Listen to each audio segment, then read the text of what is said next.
I'm currently working with my client to vet some of these potential tenants that could potentially be her tenants.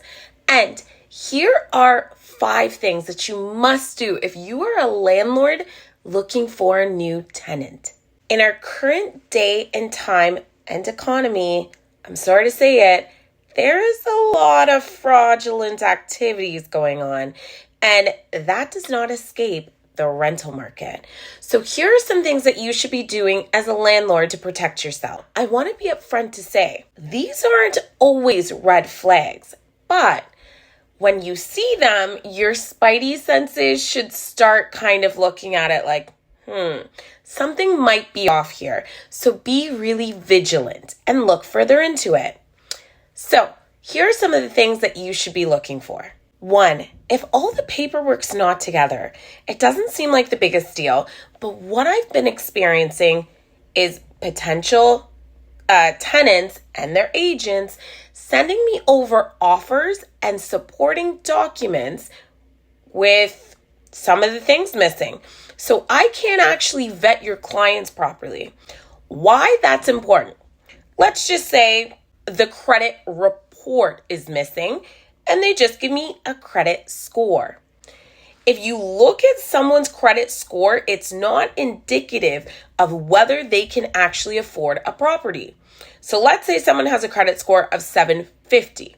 But if you actually got the report, you see that their debt ratio, they're holding like $100,000 worth of debt. That's not necessarily a good sign, only because based on how much they make, you want to kind of think about, can they actually afford this property?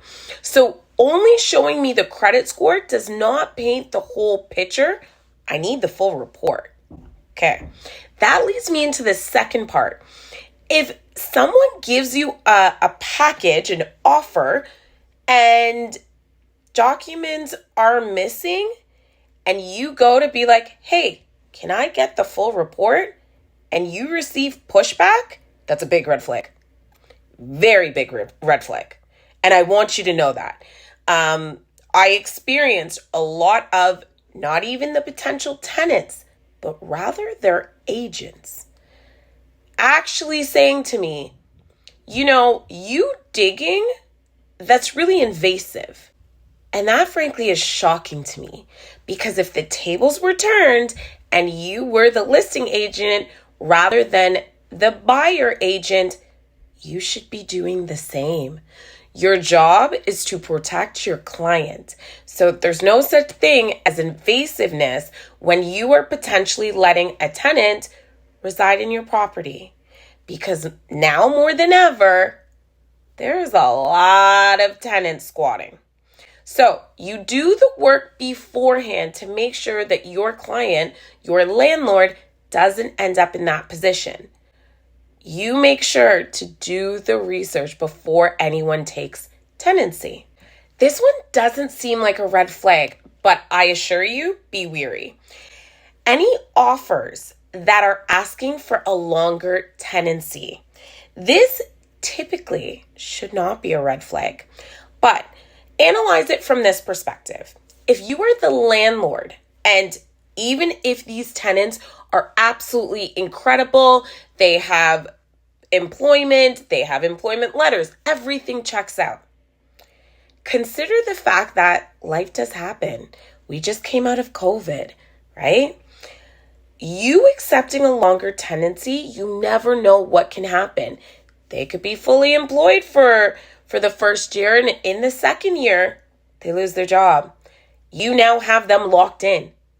As a landlord, you don't really want that, especially because after the first term, which is typically a year, the agreement goes month to month regardless. I'm sorry to say, in these sort of circumstances, the tenant does have most of the security.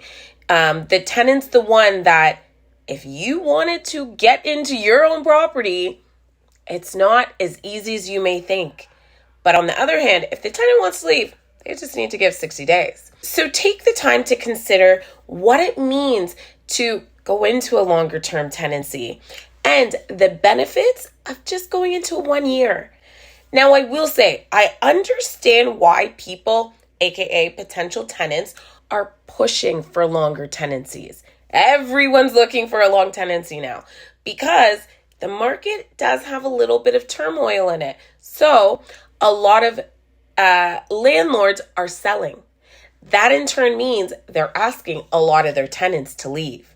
So tenants now are trying to secure themselves and asking for a longer tenancy. So leave it to the 1-year term. Landlords, please do not feel pressured or rushed to accept an offer.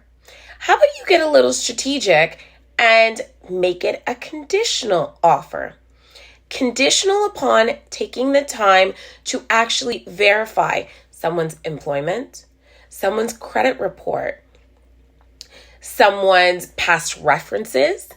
I can't tell you how much in this current economic situation, people are actually submitting fraudulent documents. Either they don't actually have that employment letter or they're not employed at that company. Either how much they're claiming to make is inaccurate. Credit scores aren't what they say they are. So take the time to vet your potential tenant and make sure that what is on paper is actual and factual. So with that being said, that sums up our last point.